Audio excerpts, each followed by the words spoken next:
Magandang hapon po sa ating lahat. Unang-una po ako pinagpapasalamat sa Panginoon sa hapong ito na muli ay makakapagpasalamat sa Kanya dito sa church. Bagamat nakakapagpasalamat naman everyday sa prayer. Yeah. Ako po ay nagpapasalamat sa Panginoon sa patuloy na buhay na patuloy na ipinapahiram sa akin. Nagpapasalamat din po ako sa kaligtasan nga po na natamo din. Salamat din po sa Panginoon sa guidance din po sa akin. Ako po ay almost magwa 1 month na rin po. Pamuhat po nung ako ay nag-board nga po sa Talaibon. Nagpapasalamat po ako sa Panginoon sa patuloy na provision na ibinibigay po sa akin ng Panginoon sa kalusugan.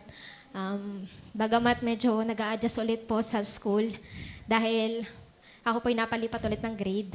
Ako po ay NPA, no permanent address. Kumbaga po ay, last kasi ako ay grade 4, naging grade 6, naging grade 2. Yun. Medyo malaki lang po yung adjustment sa akin kasi galing akong grade 6, tas napapunta ako sa grade 2. Yun. Kaya yung mga tatanda ko dating mga estudyante, ngayon ay kaliliitan. Yun yung medyo nahihirapan ako. Kasi sobrang lilikot at talaga namang tanghali pa lang iubos ng energy ko sa kanila. At nagpapasalamat din po ako sa Panginoon sa nakaraan pong compre-examination po namin sa Las Piñas. Nagpapasalamat po ako sa Panginoon una sa provision po, sa may nai-tuition pa, bagamat napakarami ding gastusin, lalo na nag-aaral na rin si Jowas. Pinagpapasalamat ko po sa Panginoon na yung pag-iingat niya una, pagpunta din po doon. At nagpapasalamat din ako na nakaraos na. Hindi ko alam kung anong result. Naghihintay pa po kami ng result. Actually, ang exam po namin ay 10 items lang, pero puro essay siya. Kaya ang binigay sa amin ay 10 sheets ng bond paper. Siguro ay 5 lang ang nalagyan ko kasi wala na akong mailagay talaga. Talagang sasabog na mailagay sa papel. At yun, nagpapasalamat ako sa Panginoon sa wisdom pa rin na patuloy niyang binibigay. Bagamat dami ng gawain, lalo na ngayon sa school. Napakadami po naming activity. Nagpapasalamat po ako sa Panginoon na nakaka-uwi pa rin ng Friday at nakaka-attend pa rin ng choir at ng Sunday service. Bagamat di na nakaka-attend ng prayer meeting online, through online na lang. Pinagpapasalamat ko din po sa Panginoon yung kagalingan din ng aking tatay kasi po siya ay dinala din sa ospital dahil nagkatrangkaso din at saka yun, nahirapang huminga. Papasalamat ko yung pagpagaling din ng Panginoon doon at lagi ko din naman pinag-pray-pray ang aking mga mahal sa buhay na bukod sa sila ay bigyan ng maayos na kalusugan ay sila ay makakilala rin sa Panginoon. At pinagpapasalamat ko din po sa Panginoon. Yun, nagpapasalamat ako nakakapagpatuloy. Bagamat talagang hindi madali. Kasi syempre, tayo naman, hindi naman, bawat isa naman sa atin merong pinagdadaanan. Nagpapasalamat ako sa Panginoon na ako yung nakakapagpatuloy pa sa biyaya niya. At yun, kasi lately talagang, di ko alam. Medyo, ang dami ring dumaan na isipin sa akin, sa family, sa personal. Maraming dapat pagdaanan sa school. Yun, isalamat sa Panginoon na ako ay nakakapagpatuloy pa. Kasi hindi rin kasi biro yung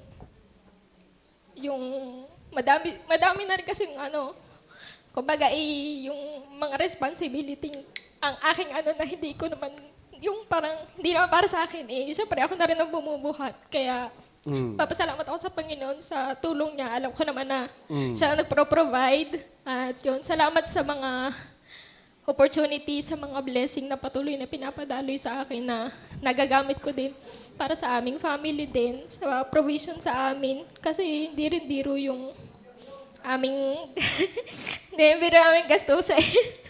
Kasi meron kaming nagka-college, meron sa bahay. Yun, salamat na lang. May nakakatuwang din ako si May. Nakakatuwang ko siya sa pagpro-provide din. Ayun. Tsaka, papasalamat ko din sa Panginoon na yun, hindi nagkakasakit. Bagamat uso ngayon sakit, halos marami sa mga estudyante ko ay may sakit. Yun nga, yung lately meron pumunta sa aming magulang na ako'y sa kanya. Kasi siya ay nangangalaka lang. yung anak niya 1 week ng absent. Tinanong namin, sabi niya pina-check up daw kaso hindi niya makuha ang result kasi 200 pesos lang yung dala niya sa center. Eh ngayon, kulang pa ng 300, hindi ibigay ng center yung result sa kanyang anak. Kinamusta namin, sabi niya taas baba ang lagnat, nagbili-bleeding na yung ilong, tapos yung dumi, tsaka yung ihi, nagbi-bleeding na din. Sa point na yun, talaga ako nabagbag ang loob. Talagang sabi ko, salamat na lang na hindi kami pinapabayaan ng Panginoon. Na hindi pinaparanas sa amin yung mga ganong problema. Yun nung time na yun, talagang hindi na kami nakatiis. Amin tapong-tapongan na at talagang pinapunta na namin yung magulang sa center. Kayo bumalik na at kunin nyo ng result ng inyong anak. Ipa-admit nyo na po sa ospital kasi maaari po yung dengue na. Kasi ngayon itag-dengue. Yun. Salamat na lang sa Panginoon na talagang ang Panginoon ay hindi nagpapabaya ng kanyang mga anak. Pinapasalamat ko sa Panginoon yun na kahit bagaman mahirap, may time na nagkukulang, pero hindi naman kami yung sinasagad ng Panginoon na walang-wala. Yung pinapasalamat ko sa Panginoon. At yun, salamat din sa mga nangangamusta. Salamat po sa inyo. Malaking bagay din po yun na meron ding nakakausap. At yun, salamat po ulit. Amen.